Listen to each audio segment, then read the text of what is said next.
9:35, good morning. Thanks for being with us here on CKNW. We're going to talk about TED Talks, which is based in Vancouver, but in particular the TEDx Talks, which are coming to Surrey next February. Tickets go on sale Saturday. Alan Warubrton is the event coordinator for TEDxBearCreekPark and joins me in the studio this morning. Good morning. Good morning, John. Tell me, the TED Talks have become internationally known, internationally renowned. They're based here, but then there's the TEDx Talks, which are more locally focused, I think. Mm-hmm. So tell me about the Bear Creek Park gathering. Okay, just maybe as a bit of a background as far as TED is concerned, the tagline for TED is ideas worth spreading. So TED has a reputation for short, powerful talks that not only inspire, but they address universal topics and bring people together.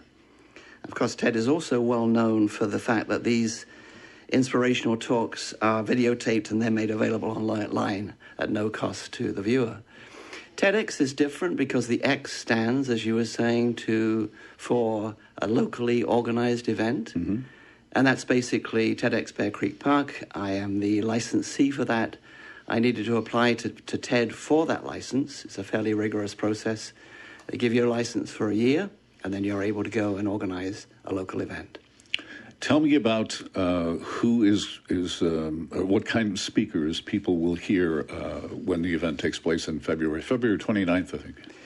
February 29th, 2020, so an easy date to remember. Mm-hmm. Some of our speakers, there will be Dr. Ryan Darcy, who's a Surrey resident.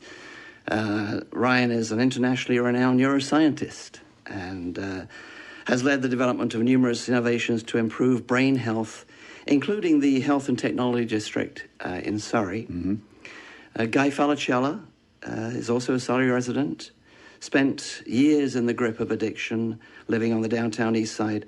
Now he's transformed his life and has dedicated his career and passion to advocating for harm reduction and removing the stigma against addiction and substance users. We have two young environmentalists, 12-year-old Aniela Guzikowski, mm-hmm. Who's the voice of a campaign to tackle the issue of plastic pollution caused by cigarette butts, and another young man from South Surrey, Mason Vanderplug, who is an aspiring marine biologist and does a whole array of things connected to the environment. Both these kids believe that they're making a difference and they want to help us understand how we can make a difference too. The theme for the day is a shift in thinking, and it strikes me that in the world in which we live, a shift in thinking about a lot of different things is definitely in order.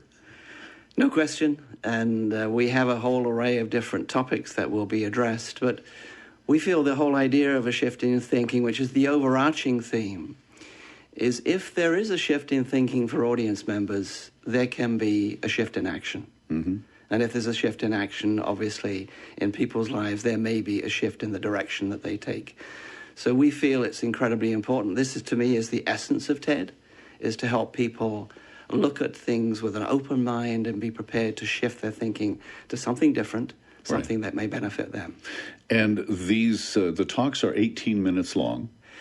Well, that's the maximum time. Okay. We really believe that the sweet spot is 12 to 13 minutes. Okay. The audience is with you right to that moment. We will have some shorter talks of 6 to 8 minutes mm-hmm. as a change-up, but that's basically what it is. Yeah. And how do you, as the organizer, go about deciding who's going to speak and who isn't? Because these things are very, very popular, and I'm sure you get many entries, people wanting to speak. Lots of people would like to speak, no question about that. What we do is we have what is called a curation team. I am the curator, which basically means filtering through to find the people that you want. Right. And we have, on the team, we've divided things up. So we have 6 specific areas that we're looking at, like science and technology, art and design, these sorts of things. Mm-hmm. And then we go out looking for people in those areas, people who are well established, who've been working in those areas for a while, who, if you like, are close to being experts. And then with those people, we start to plug them into the different sections. We also have open meetings for others who we may not be able to connect with and who may be just a really ideal fit for us. And then we go through a process of applications and interviewing and that type of thing to finally select the speakers that we have. You mentioned the TED Talks available on the internet. What are some of the most watched videos? What have people been intrigued by? Oh, well, there's a whole array of them, and off the top of my head, that's a tough one. Yeah, I mean, if you go to TED.com, you can see the popular ones there, and there are some that are in the multi-millions of views over the years, and now it's extraordinary the number of views that are held on a daily basis, on a weekly basis. You're well into the millions. Yeah. Do you think it's influential? I mean, it sounds, a shift in thinking, it sounds great, but are these videos, are these speakers actually affecting any change? I believe they are, John. I think it can be a cumulative thing over time. One-shot thing isn't going to do it. But the TEDx event itself, which is a full-day event, is a magical experience. Because you've got, well, in our case, it's at the Bell Performing Arts Centre. We plan to sell every seat there, which is over 1,000 people who are there, like-minded people who are looking at the world in a positive way. And there are so many ideas that can help to reshape the way we think about things. So the more those ideas get out, the better it is for the world, in my opinion.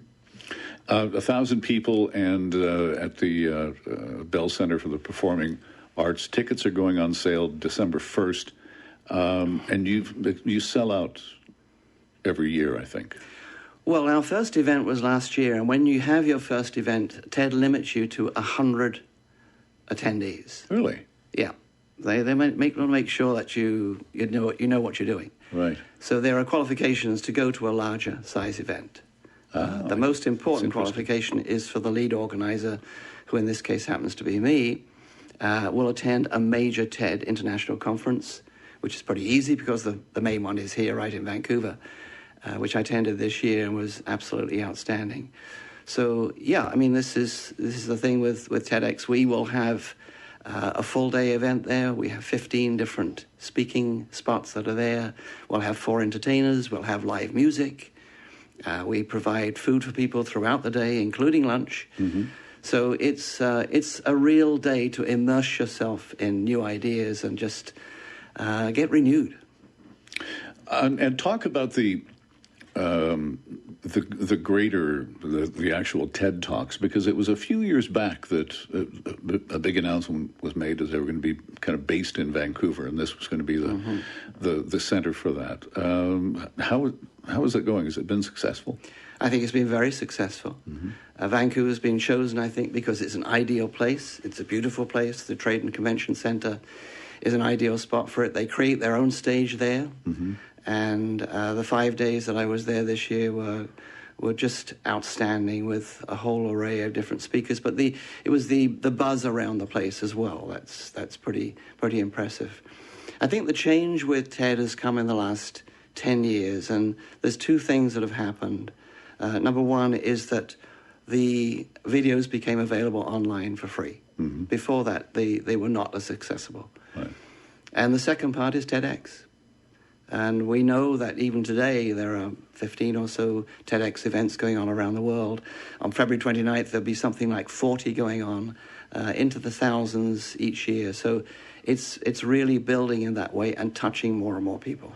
And the topics that are covered, I think you mentioned 3, but is it available to just about any issue, any topic that one could think? Pretty much. It pretty much covers it all. The 6 areas that we look at, as I mentioned 3 of them, there's also human rights and law, also current affairs, personal growth, personal development. It pretty much covers the whole thing, yes. Right. Yeah. And a friend of mine, Tom Dutta, is involved this year. He's finally made it to TEDx. I know He's been, I've heard him speak on several occasions, and he's very good. I'm glad to hear that he's getting this kind of audience. Yeah, we're delighted to have Tom. Tom has been trying for the last, I think this is his third try at this, and he richly deserves to be there, and I know he'll do a good job. And on that, the issue of how often can you apply? Is it just simply a matter of just having perseverance and keep entering and hopefully you'll get there? Yeah, absolutely. I mean, if people have an idea that they're really passionate about, something that in many cases they live on a daily basis, and they want to share it, because it's very tight to get into this, we certainly encourage people to apply again in the future. Absolutely. And there are other TEDx events around as well. So this is happening on February 29th, which means it's a leap year. Next year, Saturday, February 29th, 2020. It's at the Bell Performing Arts Center in Surrey. And tickets will be going on sale December 1st? On December 1st, on Sunday. And it's $89, and a limited number of student tickets for $69. And it's all day, right? It's an all-day event. Full day of... And includes food, as I mentioned earlier. Yeah. Awesome. Thank you for coming in this morning. It's great to meet you. You're very welcome. Thank you. Alan Warubrton is the event coordinator for TEDxBearCreekPark, as we mentioned, taking place on Saturday, February 29th, next year, 2020, at the Bell Performing Arts Center in Surrey. And if people would like tickets, they can go to our website, TEDxBearCreekPark.ca. They make an ideal Christmas gift. In fact, we've got a little tagline for that. All I want for Christmas is some great ideas. Perfect. Thanks for coming in. Okay, thank you. We'll take a break. We'll find out what Simi Sarah's up to on her program. Coming up next here on CKNW.